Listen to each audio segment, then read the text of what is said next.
చాలా చాలా first question చాలా సీరియస్ క్వశ్చన్ అడగబోతున్నాను. ప్రొడక్షన్ ఫుడ్లో మీకు నచ్చిన ఫేవరెట్ కూర ఇది రోజు?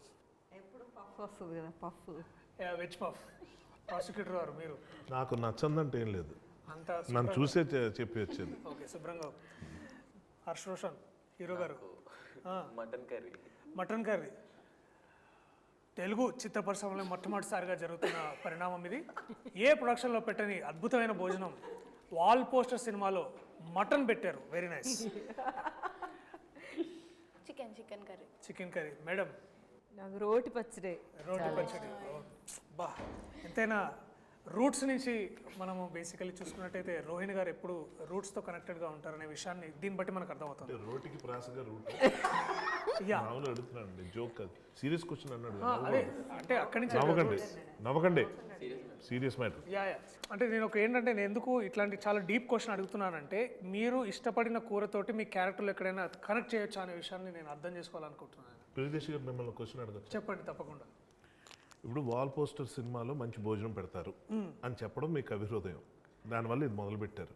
కానీ ఈ ప్రాసెస్లో సినిమా ఇండస్ట్రీలో ఎవరు పెట్టినట్టు మటన్ కర్రీ పెట్టారనడంతో మీరు కాంట్రవర్సీలు ఎదుర్కొంటున్న విషయం మీకు అర్థమవుతుందా? కాంట్రవర్సీ అంటే మిగిలిన ప్రొడక్షన్ హౌస్ మేము మటన్ ఎప్పుడు పెట్టలేదా, ఎందుకు ప్రియదర్శి ఇలా అన్నాడంటే మీరు ఏం సమాధానం చెప్తారు?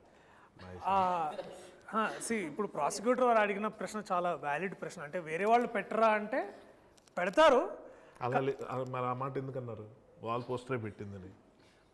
అంటే వాల్ పోస్టర్ కూడా పెడుతుందని నా ఉద్దేశం. ఇందాక ఓ వేయించుకున్నప్పుడు రెమ్యునరేషన్ గురించి మాత్రం మాట్లాడడం అన్నారు, అంటే రెమ్యునరేషన్ ఏమి అందలేదు ఇంకా. ఆ మీనింగ్ వస్తుంది అట్లా.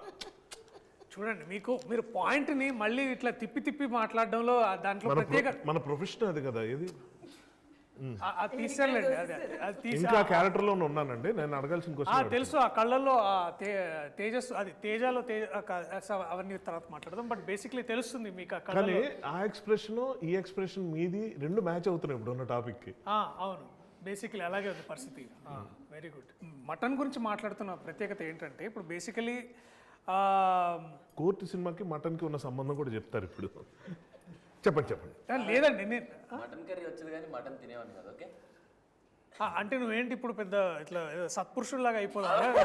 ఇది మొత్తం తిరిగి నా దగ్గరికి కదా వచ్చేది. నువ్వే వేసుకున్నావు, మేము బాగా మాట్లాడుతుంటే నువ్వే మధ్యలో.